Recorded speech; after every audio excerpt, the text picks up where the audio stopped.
Celebrities are definitely just regular people doing regular people things. It's just that they have more money and they're more in the public eye than poor people. So essentially, when they do certain things, it's just a reflection of everything that's already happening. And it also kind of amplifies how everybody already thinks and feels about particular topics. And I think it's to the point where most people don't actually care what goes on in celebrities' lives, but they care about the general climate of society.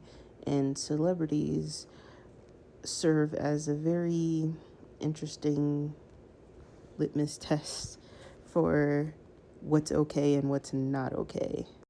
So when so many beautiful, successful, talented, and accredited and intelligent women, black women specifically, keep getting disrespected in the public eye, the events that follow after that, that's what people are paying attention to. Cheating is not really a new topic, and it's certainly not a new special phenomenon between celebrities, but women are studying how men react when stuff like that happens, and women are also studying how women react when things like that happen to them. And there are many women like Megan, either celebrity wise or even just poor people wise, regular person wise, where they are deciding to just, thank you next, basically. That's a good thing, of course, but it's also the fact that she is who she is, and a lot of people can see themselves in her, and it's serving as further confirmation that it really doesn't matter what women do. Men continue to show their true colors for whatever reason that may be. They continue to let women like Megan Thee Stallion down, despite everything that she will do for the people she loves and care about. Despite everything she does for herself because she loves and cares about herself, there will always be a man to try to sabotage that. And it's depressing to think about. My situation aside is just like, it's depressing to think that there are going to be men who care more about how he's going to take it, how he's going to deal with it, because that's constantly how it is. The Tory Lanez thing, like, I don't even fully understand that situation, but I understand enough to know that, like, they have never let up on her, which is confusing.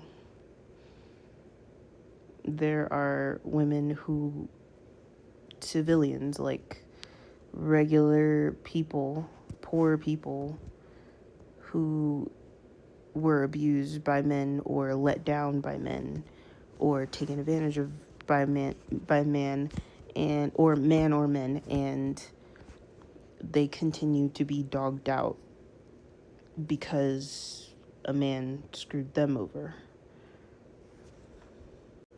And this is exactly why I said men will treat women like shit, like the worst, when they hate themselves.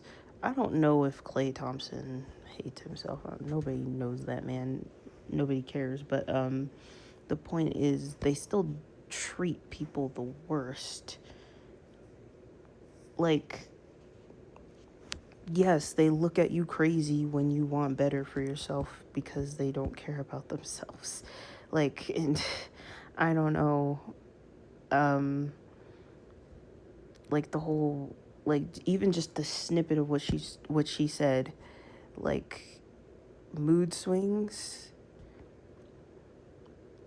Yeah, there's probably something else going on there. I think anybody within the 50 feet radius of anywhere who has female organs knows what the fuck that's about. Anybody who's like had anything to do with a man knows what the fuck that's about. Like,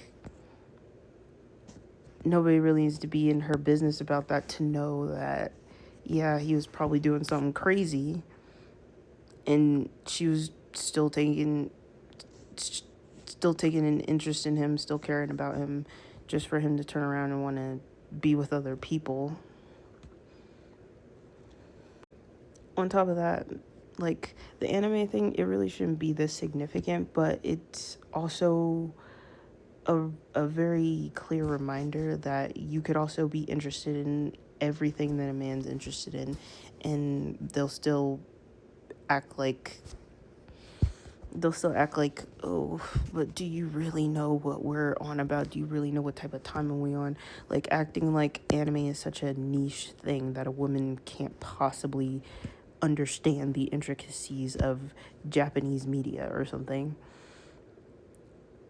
Like, like beauty aside, niche interest aside, talent aside, intelligence aside, like, it doesn't matter. Like, how can you disrespect somebody like that when you love and care about them? And it's because a lot of men genuinely do not see women as people. This is kind of why this is kind of why I really do have to take it with a grain of salt when men say they have been abused by their women partners, because it just, and I'm not going to be the type of person to ask questions. Like, if somebody says they're abused, I immediately go into, yes, I believe the victim first, right? And then sometimes they keep going and they prove very quickly that they weren't really a victim. They, like, maybe part of it was them being a victim, but then part of it is them being, you know, dealing with consequences of their actions, I guess. Had Meg not been who she was, she would have just been a regular woman, where this dude is talking about, like, oh, my ex was so crazy, all my exes are so crazy, he cheated on all his exes, apparently. Like, all your exes are crazy. Like, that's what I mean, is like, emotionally unavailable, not taking accountability. Again, I don't think men know what accountability actually is. I don't think they would be using this word this much for situations this incompatible if they knew what it meant. I I had an ex who would say that, who would use the words gaslight, accountability, narcissist, not realizing it's not how you use those words. And I don't care. I don't care. But, like, I don't care because, like, what am I supposed to do? Reframe this person's entire coping system and this person's entire educational foundation? It's not, you can't do that for everybody. That's what men frequently do, though. When they say this person didn't take accountability, they mean this person didn't leave you the fuck alone when you screwed them over. That's usually what men mean when they do that. Like, you ghosted them, you left for hours, you cheated on them left and right. That's usually what's happening. Had Meg not been famous, she would have just been a toxic ex who didn't take accountability. That's why a lot of people care that someone like her, even someone like her and Beyonce, can be cheated on.